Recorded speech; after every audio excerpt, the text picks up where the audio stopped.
disaster movie, but it is.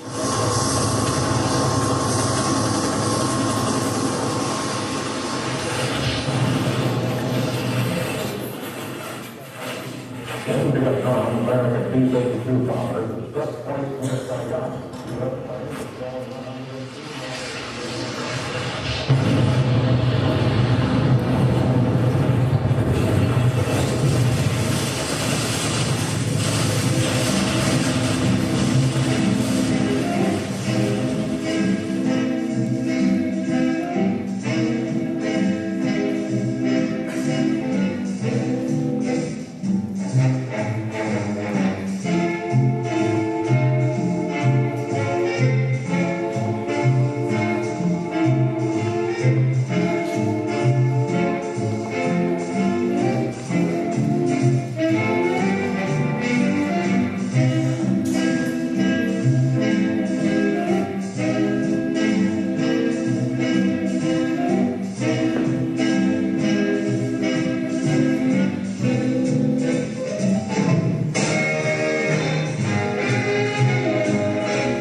Because in this flying business, you never know when your next flight will be your last.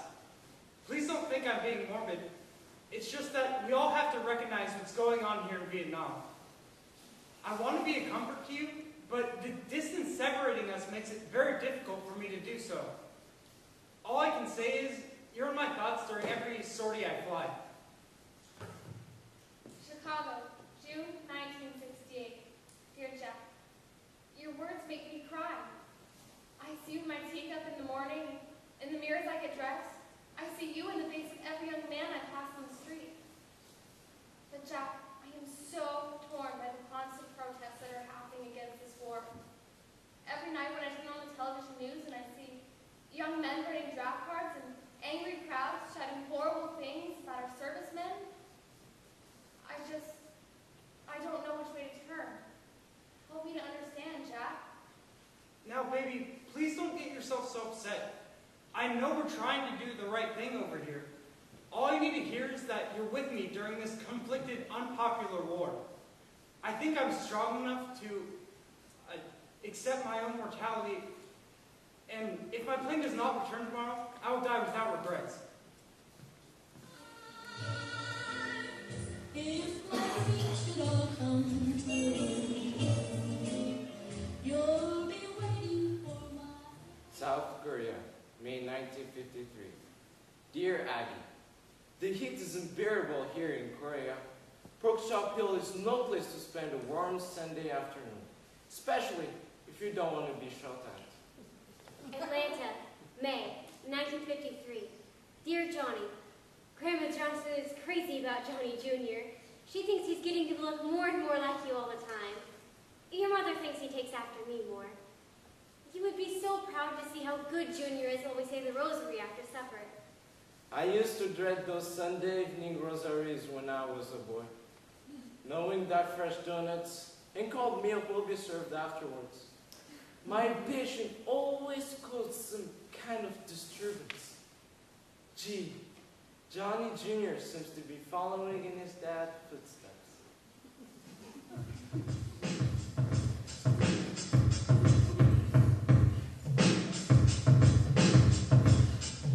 Yeah, I'm out at Brooklyn, down there in Tribeca, right next to the Narrow, but I'll be little forever. I'm the new Sinatra, and since I made it here, I can make it anywhere. I was 17 when 9/11 happened.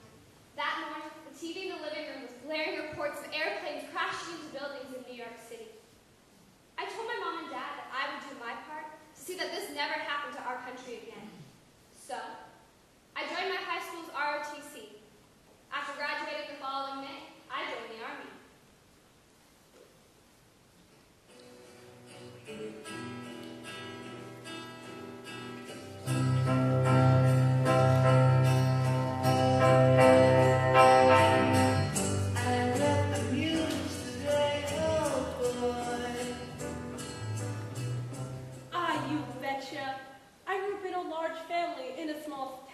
South of the Twin Cities. My dream was always to become a nurse, so after graduating high school, I attended a nursing program at our junior college. Having many brothers kept us all busy looking out for each other. When one of us got the mumps, we all got the mumps.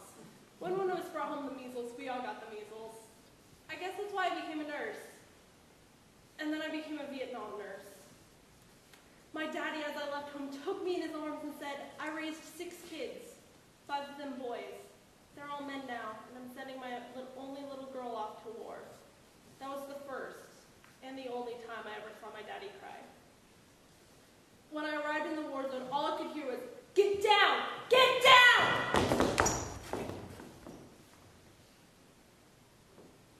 I ducked my head and ran as fast as I could. I was there. I was in it. I was a part of it. And it was, and is, a part of me. My first day in the OR, I looked around a room filled with rows and rows of beds. Chaos. The smell. The smell. The yelling. Nurses yelling. He's bleeding out. I Doctors yelling. can't get a pulse. GIs He's bleeding yelling. out. Oh my God!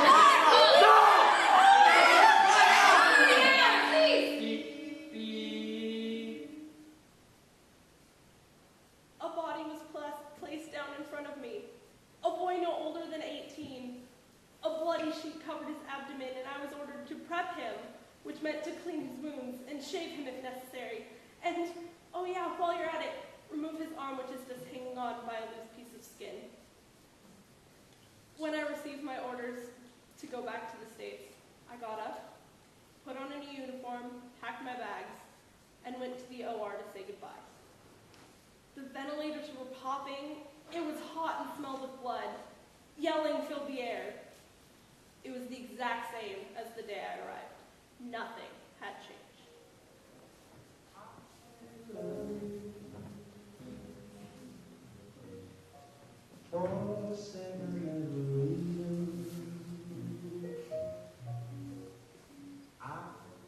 Friends, May, 1944. Dear Helen, I can't remember when I last wrote you, but don't worry, I haven't forgotten about you. My outfit has been moving around so much I haven't had time to write. I am now in the 4th Platoon, 3rd Squad of Company B, of the 1st Battalion, of the 10th Infantry Regiment, of the 5th Division, of the 3rd Army. Boy, what a mouthful. Don't forget that I'm crazy about you. Brooklyn, August 1944. Wow, what an address.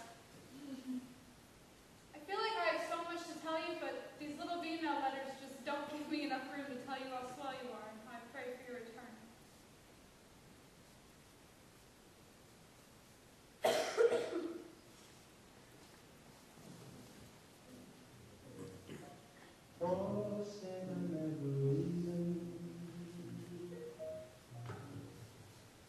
Chicago, August 1960.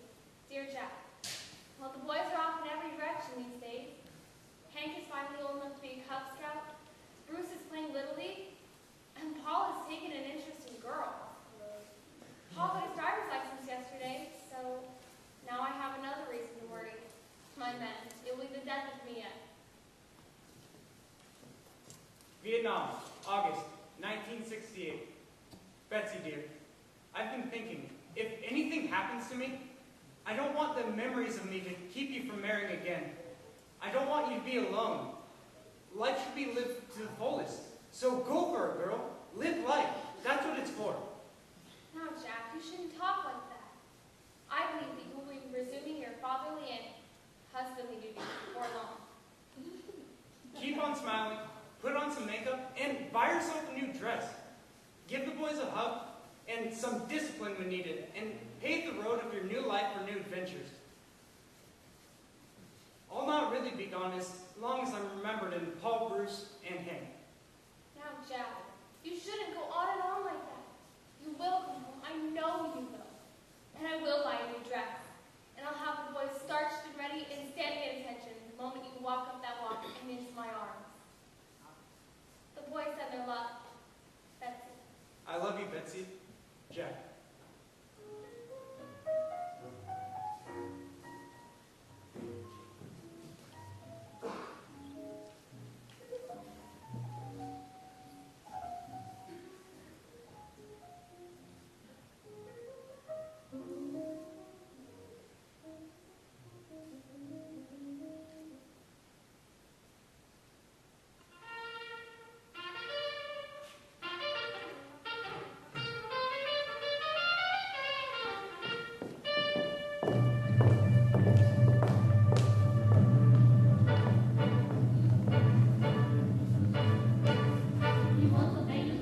I know you've heard of the USO gals who turned behind the lines to entertain the troops. Well, we were the donut gals. Gals that drove 2-ton army trucks and served donuts. And hot steaming coffee to the men. Well, we called ourselves the Donut Girls. Molly is my name from down South Alabama. I'm Alice from California. Alice, my donut companion and me, ended up somewhere in France to serve our boys hot coffee and donuts. So me and Alice would load our old truck up with sacks of flour, sugar, and coffee, and cans of cooking oil, and hit the road by 5 every morning. What a bumpy ride! Did you know that a greater percentage of donut gals were killed in action in the European theater than gals in any of the other women's services? Put that in your record book, Uncle Sam. In 1945, Alice and I split up.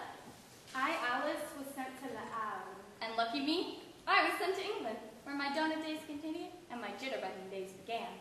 There was this large, empty warehouse building where the boys assembled for their next assignments. There's lots of music, and the boys loved to jitterbug. And since I knew a few steps, move over, English gals, I went from being just a donut gal to a jitterbug gal. Give them some hot coffee and donuts, and jitter they would. And oh boy, could those boys jitterbug.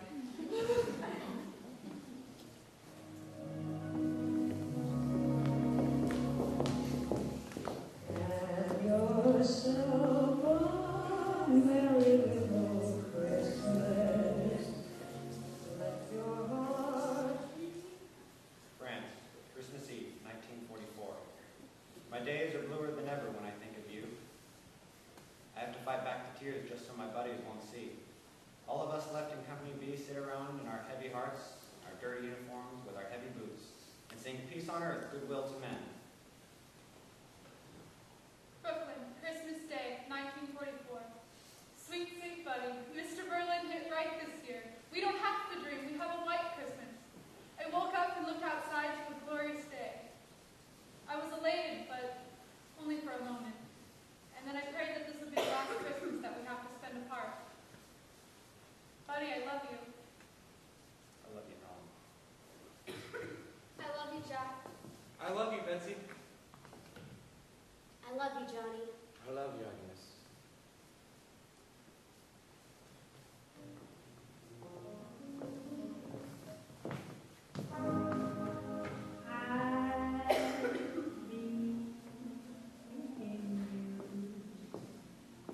in all the old familiar places that this heart of mine embraces. All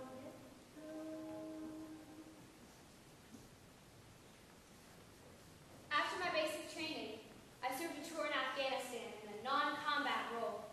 Women weren't allowed in combat roles, and they still ain't. While I was serving, my troop got hit by a terrorist attack. Three of my fellow soldiers was killed, 2 men and 1 woman. I was seriously injured. When I woke up, my legs were so badly damaged that both of them had to be amputated under the knee. I could walk around just fine with my prosthetics.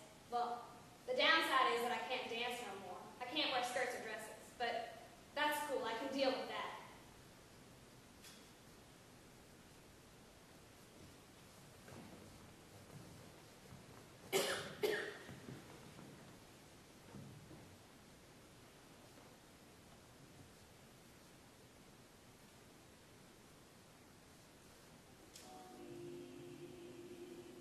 Korea, April 1954. Dear Aggie and little Johnny, I can't explain why I've not written more. But you see, here in this mess, there is not a soldier with a rifle that knows which way to point. We hear the enemy fire, we see the tracers light up the sky, and sometimes we're just lucky, like the other day when we captured those North Koreans. Atlanta, April 1954. Dear Johnny, I let your mom and dad read your letter. You should have seen your dad's face when you read about those 28 prisoners you captured. That was something else for him to brag about. I love you so much, Johnny darling. You're so thoughtful, honey. There isn't any more news, so I'll close for now. This morning, we encountered face to face a team of North Koreans. They were lobbing grenades and firing at us. As they charged toward us, I fired and hit one in the face. I watched as he fell silent and died almost instantly. Agnes, I can't tell you how awful I feel to have killed another man. I immediately asked God to forgive me and will go to confession the first chance I get. I'm so confused. Agnes, please forgive me as well. We put little Johnny in kindergarten this week. I do believe it was harder on me to leave him than it was for him on the first day. He seems to be having a wonderful time with the other boys and girls and is learning his numbers and alphabet so fast. Oh, Johnny, I pray that when this war is over, that there will be no more wars, so that Johnny and all the boys and girls can live in a world of peace and freedom. I know that day will come, Johnny, and I'm doing my part to see that it does.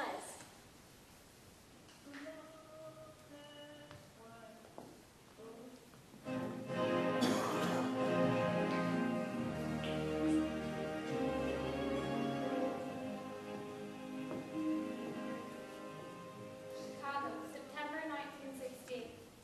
Dear Jack, it's been a week now and no word from you. I hope and pray that you were just so busy flying sorties that you haven't had the time to write. Bruce had his first date last night. I drove them to Bloomfield's for ice cream sodas and finished my train as chauffeur by dropping Bruce's girl off. He walked through the door. He would have been proud. I guess our boys are growing up. It's time for bed. I'll write again soon. That's it.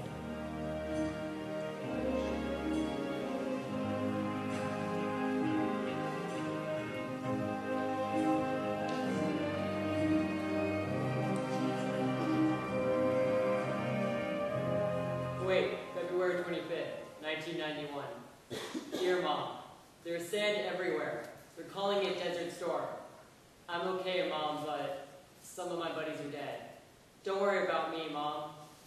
The journalists and film crews are embedded with us now, Mom, but I believe they're not telling the truth to folks back home. Between the wind and the sand, they seem to be looking through rose-colored glasses. The horrors, the hardships, the total disbelief that we are living through this hell doesn't seem to impress them. So don't believe all you see on TV and read in newspapers and magazines. We are in a living hell. We lost our first female soldier yesterday. She was only a supply officer, but still, women in war.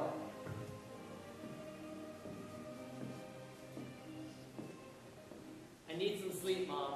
I send my best to my big brothers, Bruce and Paul.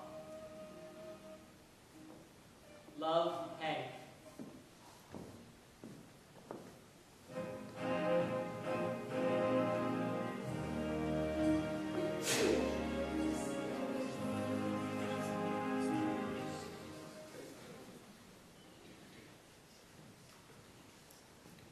Somewhere in France, January 1945. Christmas and New Year's were just 2 more days for us. I wish I had some good news to send, Sweet Pea, but I don't. My buddy, missing you is so painful. It helps if I try to keep busy. Do you remember my friend from high school, Rachel? Well, I met her the other day at Abraham and Strauss, and we walked over to Strauss for a soda where we sat and talked for a really long time. She said that being a Jewish wife here in Brooklyn has been very difficult for her. She says that there's so much hatred and oppression, or hatred towards the Jews, that sometimes she thinks that it would have been better if her parents stayed in Poland and suffered the oppression that is open there rather than having to feel the sneers and whispers as she walks down Flatbush Avenue. My darling, I'm trying so hard to do my part to be a good American. I got a job down at the Navy Yards the other day, and I encourage Rachel to do the same. It's hard work, but I don't complain. I mean, women all over this country are going to work and being mothers and feeding their families and keeping house, and even with the rations of food and butter. There was no butter to be had the other day, so we bought oleo margarine. It comes in a block white as lard with a little pack of yellow coloring that you mix with the oleo until it looks like butter. But it still tastes like lard. Sugar, you're sugar enough for me. Keep your chin up and never lose that beautiful smile I fell in love with. Yes, I remember your friend Rachel. Tell her to keep her head high and to not lose hope. I pray that when this war is over, that will be the end of hatred, and we'll all be free to worship as Americans, Christians and Jews alike. And don't worry about the butter. I'll butter you up as soon as I get home. My darling, when I get home at night, my muscles ache with pain. Things are surely getting worse here in Brooklyn. I got another book of ration stamps the other day, which was a relief, and Mom and Dad are standing in line whenever food's available, but we just keep tightening our belts and making do with less and less. I love you. I love you, Mama.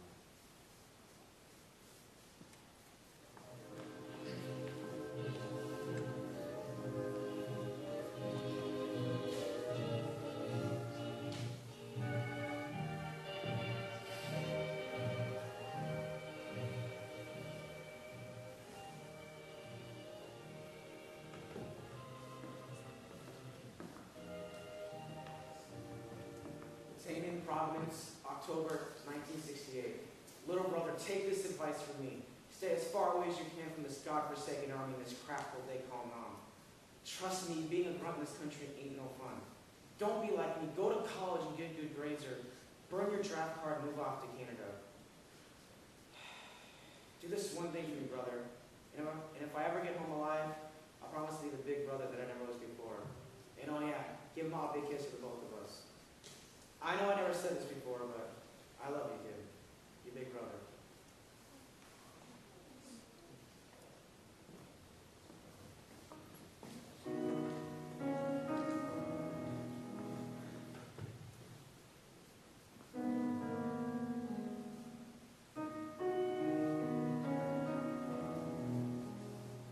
Chicago, October 1968.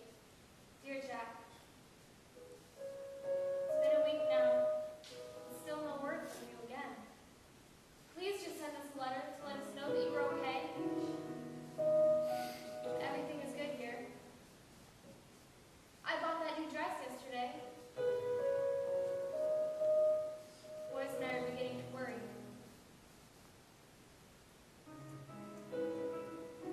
Not hearing from you is taking a toll on me, but I keep smiling.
I suffer from what they call a post-traumatic stress disorder.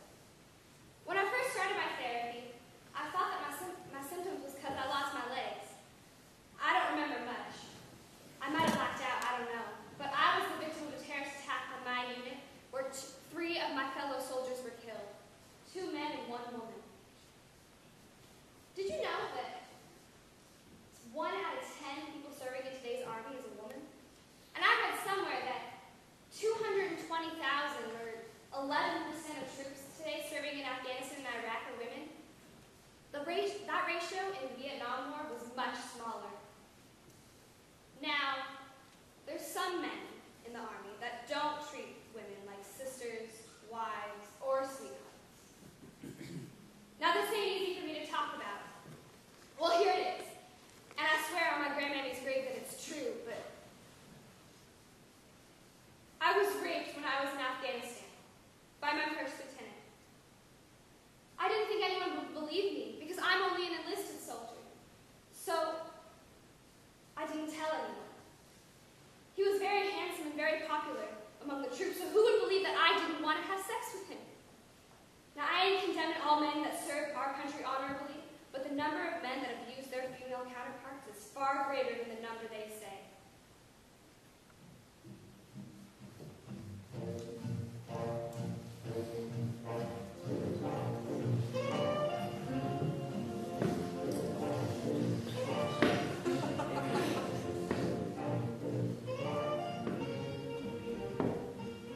Sometimes when I come to the icebox, open the door and just stand there, wondering what it is I came here for. Memory is a funny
I seem to remember. It was June 6th, 1944, when our boys were sent to that beach in France, the army called Omaha. Heroes all, over 10,000 lost their lives when buried on the bluff overlooking the sea. On that morning, I switched on the teletype machine, and when it warmed up, I typed, "Good morning, Lexington." "Go ahead." The reply came, "Good morning, Baylor. We have casualties." The machine began to sputter and click, click, click, shooting out tape faster than I'd ever seen before. I did my best to put that tape in a tank of water with my thimble and ruler. I stripped it on to the Western Union stationery. The Secretary of War desired me to express my feeling of regret. Click, click, click. Another regret, another name, another address. I pasted and I pasted. Click, click, click. Regret, John Sears. Click, click, click. Regret, Albert Stallings. Click, click, click. Regrets, Andy Barrow. Click, click, click, click. Regrets, Bobby Barnes. Regrets, Dudley Dickerson.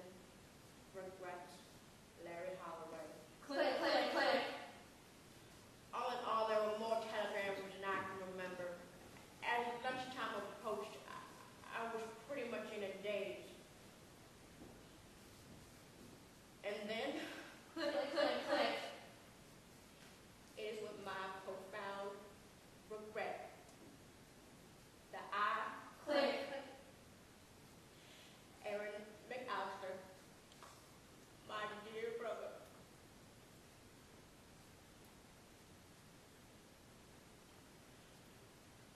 in 1944, on the 50th anniversary of D-Day, I went to France, and among the rows and rows of white marble castles on a bluff overlooking the sea, I found my beloved brother, Aaron.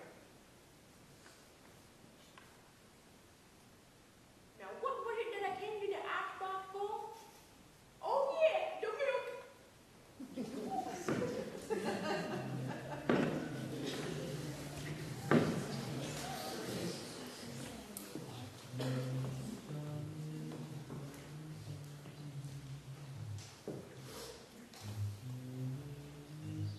Johnny Jr. is so much like you, Johnny. More and more each day, I see you in him. Even your mother's beginning to see you in the way he walks across the floor, turns and looks at us with those big brown eyes. She sings a song to him she says she used to sing to you. Do you remember it, Johnny? It goes something like, oh, Johnny, how can you love? Oh, Johnny, heavens above. I used to get so embarrassed when she sang that song, and my friends were there. Now that I think it back, it was such an endearing thing that she did. I know she loved me more than anything.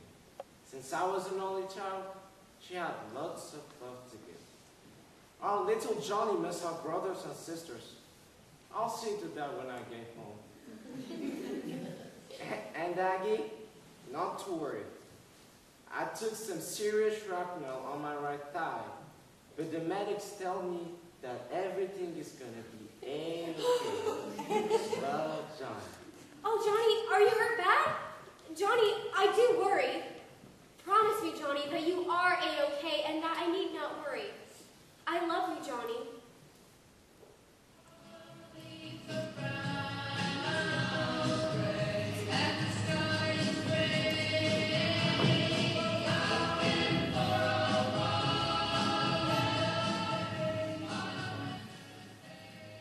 Chicago, November 1968. Dear Jack, not a word now in a very long time. I'm holding up all right by propping myself against every doorway I attempt to go through. Not hearing from you is exhausting. Mom and Dad decided to come for Thanksgiving this year, so I guess I'll be baking that turkey after all. me the true joy of cooking. Now that I've got your mouth watering, all clothes have been out. Just wishing you could be with us for Thanksgiving.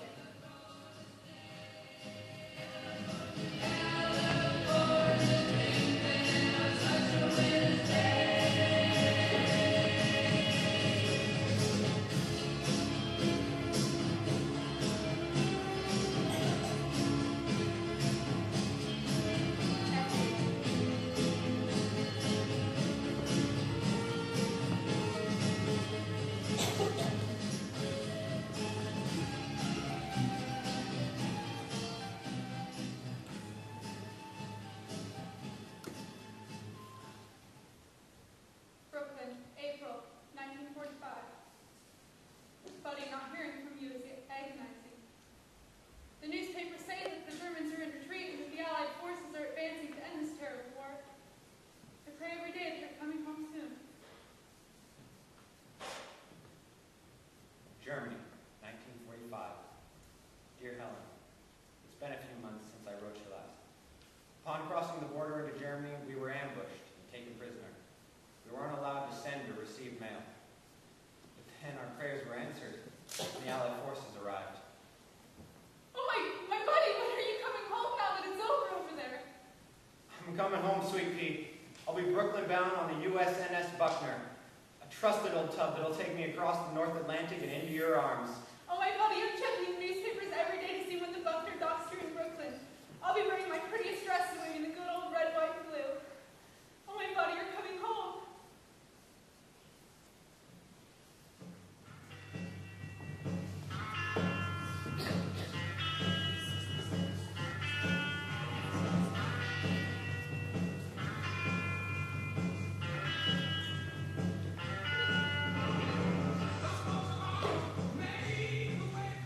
Boy, can my mom cook. She makes the best meatballs in all of Philadelphia.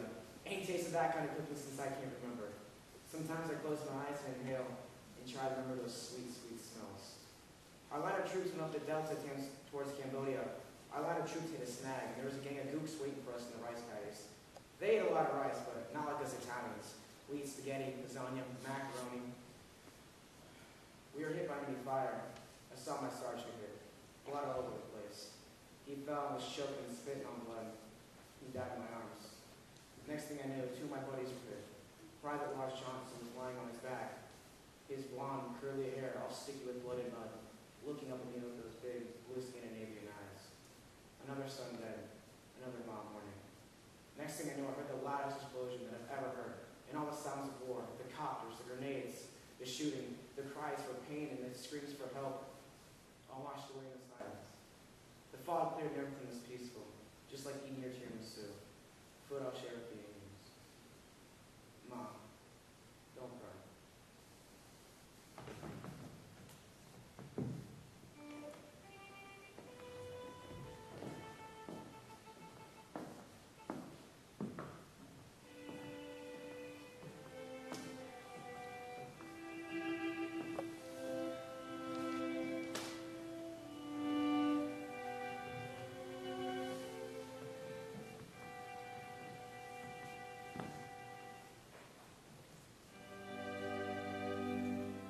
Here I am again on the good old US of the A soil. It feels so good under my foot. Yes, I said foot. The shrapnel locked into my right thigh was more serious than I told you. And my right leg was amputated. I hobbled okay with one leg and one crutch. I'm sure Johnny Jr. will have a field day teasing the old man as the old gift now. I get my final discharge papers tomorrow, honorable at that, and will be flying to Atlanta as soon as I get out of here. It's gonna be a new and different life. Aggie, so keep smiling. Everything is gonna be just fine. I love you, and I need you more than ever. Oh, Johnny Jr.'s jumping for joy, and all I can do is sing, oh, Johnny, how can you love?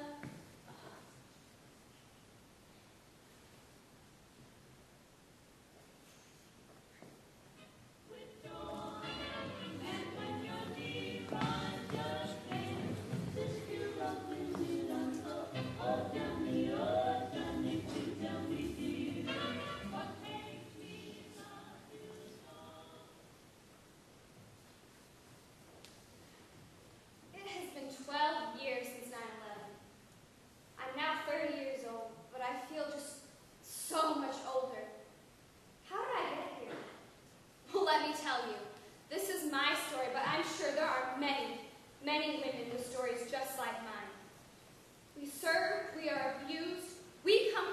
we fight the demons. I may not be able to dance no more or wear skirts or dresses, and that's fine, I can deal with that. Will I ever be able to trust another man again? Be able to feel love? Have a normal sex life? Have children? I just don't see it happening right now. I've heard of a place in California where they treat women specifically with PTSD. Maybe I'll go there.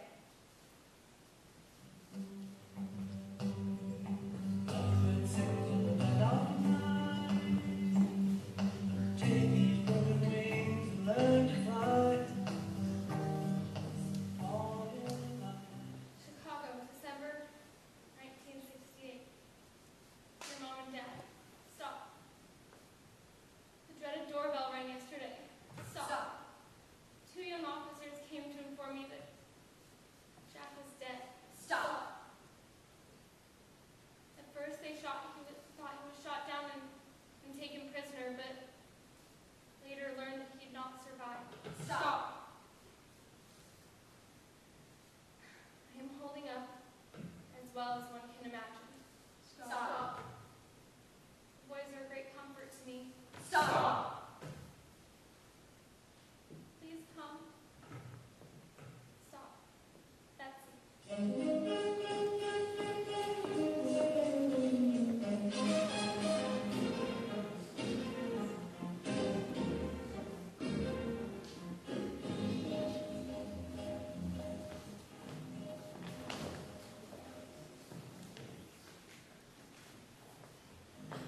Dear friends, my buddy is home, and you're all invited to celebrate the nuptials of Helen Sullivan and Eddie Bertoletta at St. Dominic's Church on Flatbush Avenue on the 5th day of October, 1945.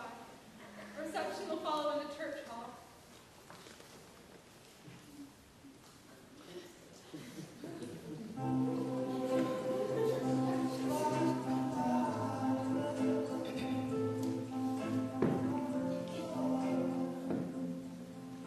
On the 50th anniversary, I went to France on a bluff overlooking the sea. A road and road, I found my beloved brother Aaron. We serve, we are abused. We come home and we fight the demons. We lost our first female soldier yesterday. Women in war.